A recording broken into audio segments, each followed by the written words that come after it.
어제 본문에 이어서 오늘도 이 다윗의 집과 사울의 집이 관한 이야기가 나옵니다. 다윗은 유다 지파라고 하는 아주 몇 개 안 되는 부분적인 지파의 왕이었고, 사울의 아들이었던 이스보셋은 나머지 이스라엘 전체의 왕이었던 시절이 있었죠. 그래서 그 둘 사이에 남유다와 북이스라엘의 전쟁이 시작됩니다. 어저께 본문이었죠. 전쟁을 하니까 첫 이제 싸움에서 이기는 사람이 전체 이스라엘의 수위권을 가져가기 때문에 그 싸웠던 지역을 헬갓 하수림, 그러니까 킬링 필드라고 말씀을 드렸을 것입니다. 이 지명이 바뀔 정도의 많은 피를 흘리고 맹렬한 싸움이 일어났습니다. 그런데 그 중심에는 둘 다 사울 진영과 다윗 진영에 무엇이 있었죠? 욕심과 탐욕이 있었어요. 사울 진영에는 사울이 죽고 난 이후에 그 이스보셋이라고 하는 왕이 탐욕을 가지고 하나님께서 다윗을 기름 부어 세웠지만 내가 왕이 되겠다라고 하는 그런 마음이 있었고, 다윗도 비슷했던 것 같아요. 그래서 죽지 않아도 되는 사람들이 많이 죽어나가는 동족 상전의 비극이 서로의 탐심 때문에 있었고, 그리고 그 사이에서 장군들이 죽어나가는 이야기가 어저께 있었습니다. 그리고 오늘 보니까 시점이 이제 누구에게로 옮겨와요? 다윗에게로 옮겨옵니다. 2절부터 5절까지가 다윗이 헤브론에서 낳은 아들들, 그러니까 그 작은 지역을 다스리면서 거기서 아들을 몇 명을 낳아요? 6명을 낳는 거예요. 근데 보니까 아들을 낳은 6명의 아들 어머니가 한 명이 아니죠. 여러 명이에요. 이것은 무엇이냐면 그 당시에 그 작은 영토라도 보호하기 위해서 다윗이 무엇을 했다는 것입니까? 주변에 있는 국가들과 정략 결혼을 했다라고 하는 것입니다. 근데 하나님께서는 여러 아내를 두지 말라고 말씀하셨거든요. 근데 다윗이 6명이나 아들을 뒀다라고 하는 것은 하나님의 말씀보다 무엇을 더 의지했다는 것입니까? 자기 정치력을 더 의지했다라고 하는 것입니다. 그러니까 여기 보면 특별히 셋째 압살롬이라 그술 왕 달메의 딸 마아가의 아들이요. 이 무슨 말입니까? 그술 왕이라고 하는 것은 밑에 주석이 나와 있죠. 우리 매일 성경에 작은 독립국이었다 이렇게 되어 있습니다. 그러니까 모두 다 이 자기가 결혼을 한 이유가 주변의 공주들이랑 정략 결혼을 했던 것입니다. 그러니까 하나님의 말씀보다 정치력을 더 믿었던 다윗, 이것을 보여주고 있고, 6절부터 우리 11절까지는 아브넬과 이스보셋의 갈등에 관한 이야기가 나옵니다.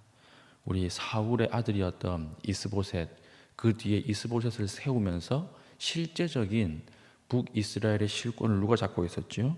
아브넬이라고 하는 장군이 잡고 있었는데, 이 장군이 어떤 일을 했습니까? 사울의 첩이었던 한 여인을 통간하는 거예요. 그 당시 고대 사회에 왕의 첩을 취한다라고 하는 것은 후계자라고 하는 얘기입니다. 내가 후계자다. 이것을 만천하에 공포하는 행위입니다. 근데 이것을 두고 이스보셋이 가만히 있을 리가 없죠. 그래서 아브넬을 불러다가 지금 네가 하는 것이 반역이다 이렇게 이야기를 하니까 도리어 누가 화를 내는 것입니까? 아브넬이 화를 내는 거예요. 내가 은혜를 베풀어서 이스보셋인 너, 왕인 너를 다윗에게 넘기지 않았는데 지금 네가 나에게 하는 일을 봐라. 내가 마음만 먹으면 너 정도는 그냥 죽게 할 수 있다. 이렇게 이야기하니까 11절에 이스보셋이 아브넬을 두려워하여 감히 한마디도 대답하지 못하니라. 그러니까 실질적인 그 왕이었던 것입니다. 아브넬이. 그 왕을 허수아비로 세워놓고 자기가 뒤에서 다 조정하는 거죠. 근데 이 아브넬이라고 하는 장군을 보십시오. 사울이 죽고 나서 얼마나 정세가 혼란스러웠겠습니까? 모든 북이스라엘의 정치적 상황이 혼란스러울 때 이 사람이 왕도 세우고 정치적 안정도 꾀했던 사람입니다. 엄청난 능력이 있었던 사람이죠. 어저께 우리 전쟁하는 거 보니까 그 전쟁하는 장수도 아무렇지도 않게 창 끝으로 찔러 죽일 만큼 싸움을 잘하는 사람이었습니다. 모든 것을 다 가진 사람이었는데 이 사람에 뭐가 없었어요? 하나님에 대한 신뢰는 믿음이 없었어요.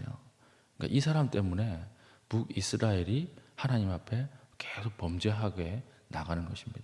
그러니까 이 아브넬 장군이 이스보셋에게 이렇게 이야기하고 이제 전령을 누구에게 보내는 것입니까? 12절부터 보니까 다윗에게 전령을 보내서 이중 간첩 노릇을 하는 거예요. 뭐라고 이야기합니까? 12절 아브넬이 자기를 대신하여 전령들을 다윗에게 보내어 이르되, 그러니까 적인 다윗에게 보내는 것입니다. 이 땅이 누구의 것이니까, 자기 거라는 말이죠. 자기 거. 이 땅이 누구 것인지 알지 않습니까?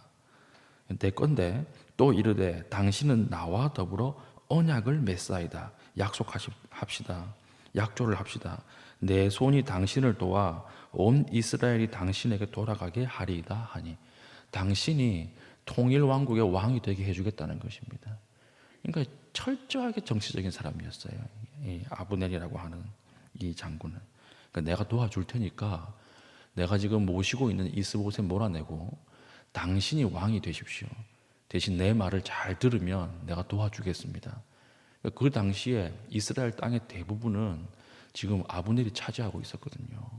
그러니까 다윗이 딱 들어보니까 어떤 것입니까? 13절 다윗이 이르되 좋다 이렇게 얘기하는 거예요.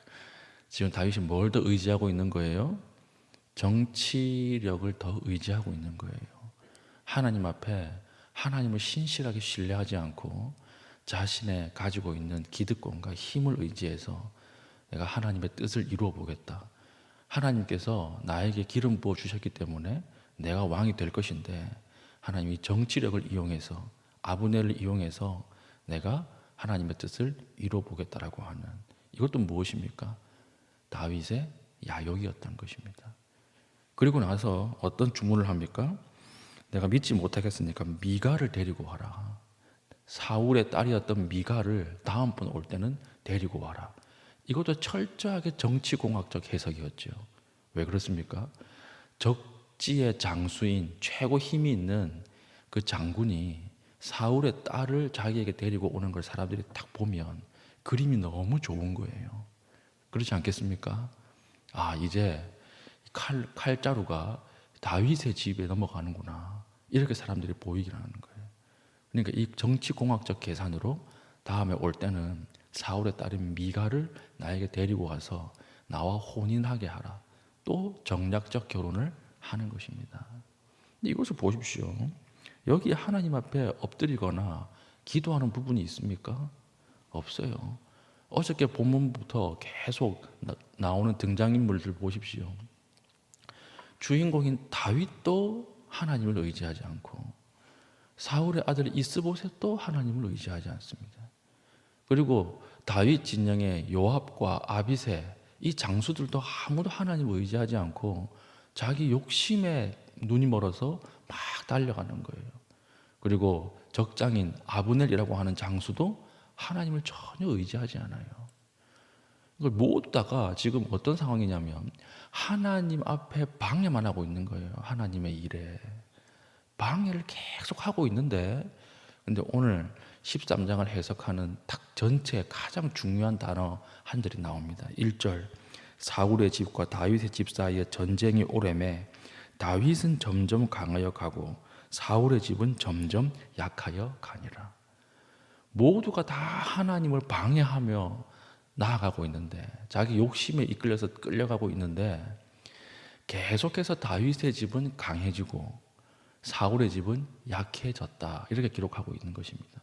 왜 그럴까요? 다윗이 하나님 앞에 제대로 하나님을 신뢰하고 바로 살았기 때문에 다윗의 집이 강해지는 걸까요? 그게 아니에요. 오늘 보면 다윗도 똑같이 자기 욕심에 이끌려서 끌려가는데 왜 하나님은 다윗의 집에 은혜를 베풀어서 점점 강해지게 하느냐? 이유는 하나밖에 없어요. 하나님이 약속하셨기 때문에 그렇습니다. 세상 사람들이 다 자기 욕심에 이끌려서 탐욕에 이끌려서 달려가도 하나님은 거기에 상관없이 자기가 하실 일을 하신다는 거예요. 하나님의 일은 하나님이 알아서 이끌고 가시는 거예요. 그러니까 우리가 믿음이 있는 사람은 어떻게 인생을 또한 세상을 살아야 합니까? 원수가 원수짓 하는 것에 대해서 별로 신경을 안 쓰고 살아도 됩니다. 그 원수가 나에게 할 수 있는 일이 거의 없어요. 아니, 아예 없어요. 원수는 항상 원수짓을 하거든요. 그래서 원수예요. 함정을 파고 말을 꾸미고 소문을 만들고 이렇게 나를 대적하는데, 그럼에도 불구하고 하나님은 어때요? 하나님은 자기의 일을 해 나가시는 거예요. 그러니까 우리가 원수를 보면 잠을 못 자는데 하나님을 보면 잠이 오는 것입니다. 왜 그래요? 하나님은 어느 상황이든 어떠한 사람 가운데서도 하나님은 자기의 일을 해 나가기 때문에 그렇죠. 그러니까 하나님을 신뢰하는 자는 하나님께서 평안을 허락해 주신다라고 하는 것이죠.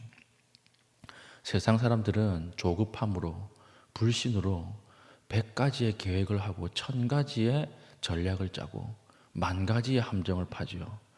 그럼 우리 믿는 사람들은 어떻게 해야 될까요?